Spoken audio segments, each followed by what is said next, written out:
नमस्कार दोस्तों, आज मैं डिस्कस करूंगा बॉन्ड लाइन स्ट्रक्चर। तो आज का टॉपिक है दोस्तों bond line structure. Organic chemistry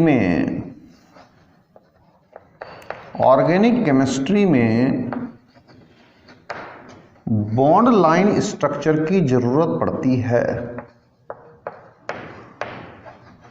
bond line structure की काफ़ी ज़्यादा ज़रूरत पड़ती है ऑर्गेनिक केमिस्ट्री में।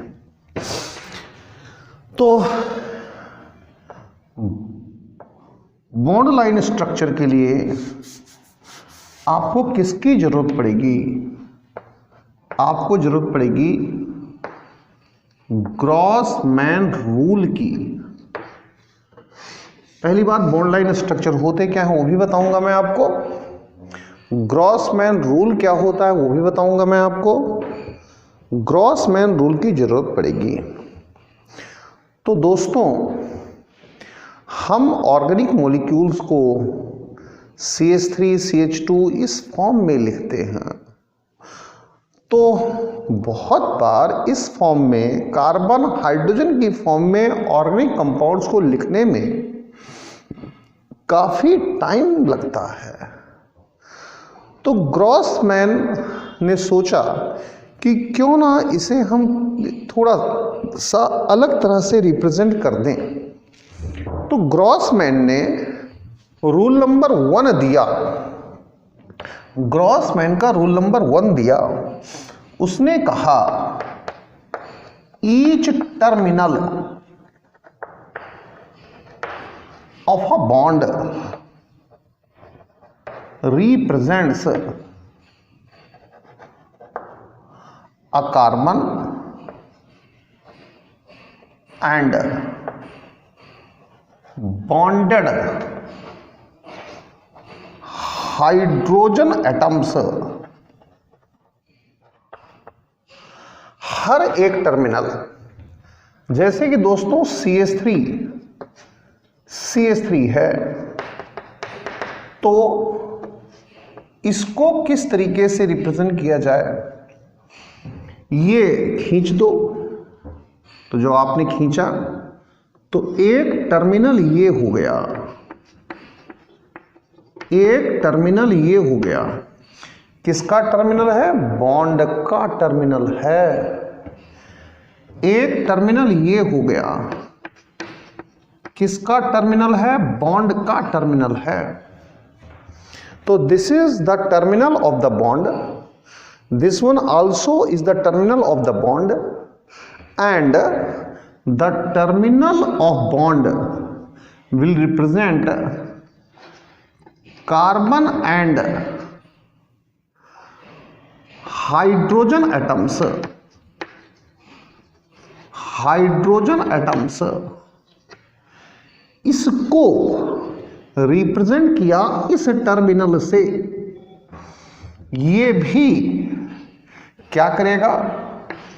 ये terminal carbon and hydrogen atoms, यानी कि इसको रिप्रेजेंट किया इस टर्मिनल से।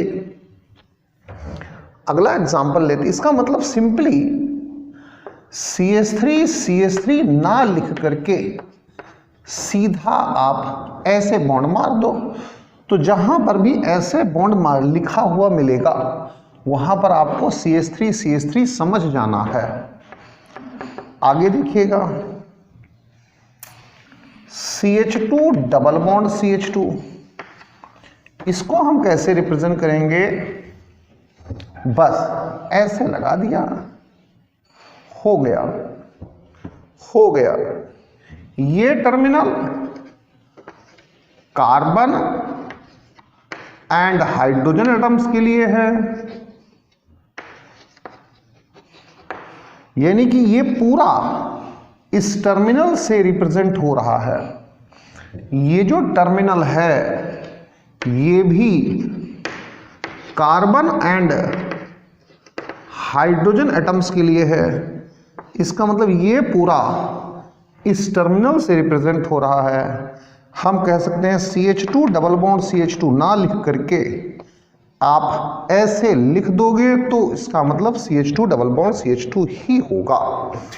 तो रूल नंबर 1 क्या कहता है, ईच टर्मिनल, हर एक टर्मिनल रिप्रेजेंट करेगा कार्बन एंड हाइड्रोजन एटम्स को। हम एग्जाम्पल नंबर 3 ले लेते हैं। ये CH ट्रिपल बॉन्ड CH है, इसे कैसे रिप्रेजेंट किया जाएगा, बस ऐसे बना दो तो रिप्रेजेंट हो गया। यानी इस पूरे को रिप्रेजेंट करने के लिए इस टर्मिनल की जरूरत है, इस पूरे को रिप्रेजेंट करने के लिए इस टर्मिनल की जरूरत है। हम चाहें तो सीधी सीधी बात कहें कि इस पूरे मॉलिक्यूल को कार्बन हाइड्रोजन की फॉर्म में ना लिख करके ऐसे बना दोगे तो हो जाएगा। हम अगला एग्जाम्पल ले लें। मान लो CH3CH CH2 है, तो इसे कैसे रिप्रेजेंट किया जाए भाई, बस ऐसे रिप्रेजेंट हो जाएगा, ऐसे। अगला एग्जाम्पल ले लो, CH3CH CH3 है, ये कैसे रिप्रेजेंट किया जाएगा भाई, बस ऐसे रिप्रेजेंट हो जाएगा। अगला एग्जाम्पल ले लो, मान लो कुछ ऐसा है CH3C ट्रिपल बॉन्ड CH, ये कैसे रिप्रेजेंट किया जाएगा भाई, ऐसे कर लो, हो गया। मान लीजिए कुछ ऐसा है CH3C triple bond C CH3, ऐसे बना लो भाई, हो गया, रिप्रेजेंट हो गया। अब आगे चलते हैं। अब हम रूल नंबर 2 पर चलते हैं। रूल नंबर 2 पर चलते हैं।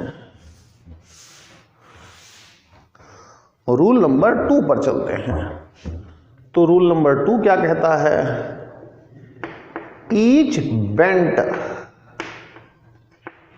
और ईच कॉर्नर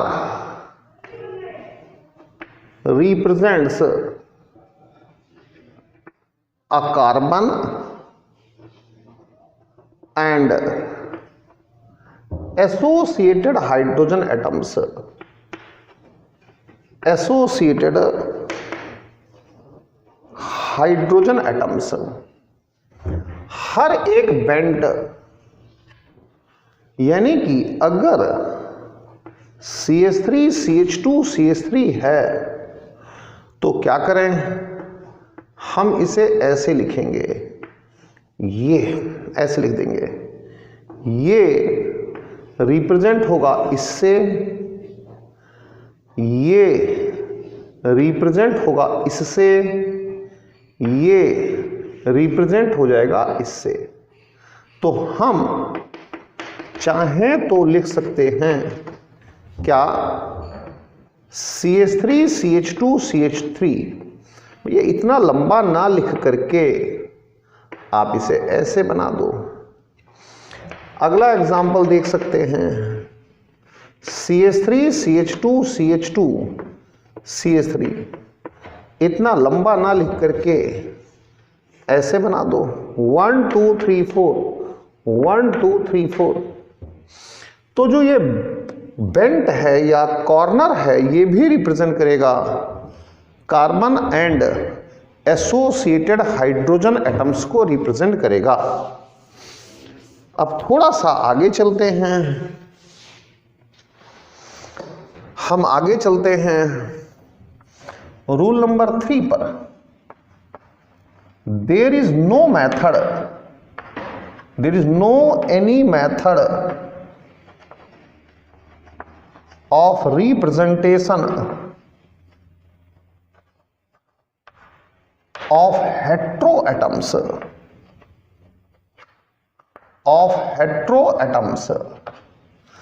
एग्जाम्पल क्या है हेटेरोएटम्स का, ऑक्सीजन हेटेरो है भाई, नाइट्रोजन हेटेरो है, आपका क्लोरीन हेट्रो है और भी हेट्रो हैं, इनके लिए कोई तरीका नहीं है। CH3 OCH3 कैसे रिप्रेजेंट करेंगे? यहां O लिखना ही पड़ेगा और कोई चारा है नहीं। मान लो O CH2 CH2 CH2 CH2 है, इसे ऐसे ही करेंगे, O लिखना ही पड़ेगा। बिना O लिखे कुछ हो नहीं सकता। O को रिप्रेजेंट करने कोई तरीका नहीं है। रिप्रेजेंट करने का तरीका कार्बन और हाइड्रोजन के लिए है, किसी और के लिए रिप्रेजेंट करने का कोई मेथड बना ही नहीं है ही नहीं। कार्बन और उससे जुड़े हुए हाइड्रोजन, बस उसके लिए ग्रॉसमैन ने रूल दिया और किसी अदर एलिमेंट के लिए ग्रॉसमैन ने कोई रूल नहीं दिया। तो चलिए दोस्तों,